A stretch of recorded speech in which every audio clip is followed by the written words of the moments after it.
अस्सलाम वालेकुम जी। मेरे नाम नसीम अख्तर है तो मैं बेवा 70-75 मेरी साल उम्र हो गई है।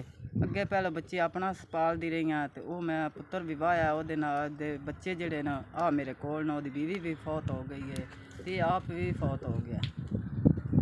एक बच्ची जड़ी है जमांदरू है, एदा हथ भी पैर भी जमांदरू है ते किसी का गोया थप किसी का मैं भांडे दो किसी की बहु कर फेर कपड़ा टाकी दो कि अपना टाइम पास पे करनी है ना। मेरे को कोई होंदा खाने जोगा तो ना लाने जोगा।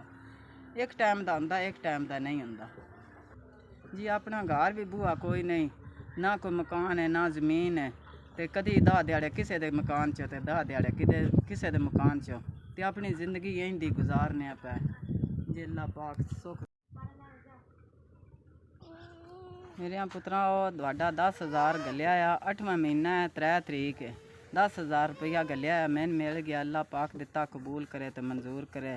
अल्लाह दुआवां पे देनी है। निके निके मेरे बच्चे यतीम न पोतरियां पोतरे ते खान दे दवाई देनी। अल्लाह सुख दे तंदरुस्तियां दे अल्लाह पाक बाला दे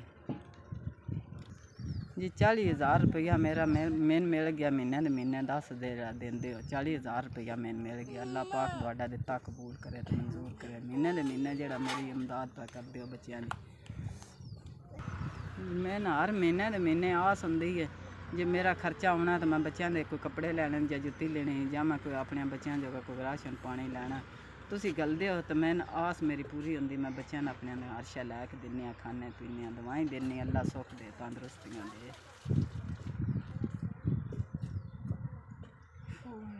ये मेरा अपना घर भी कोई नहीं तो कदें 10 दिहाड़े किदाऊँ किसी के कोठे 10 दिहाड़े किदाऊँ तो कोठे किसी के बननी है।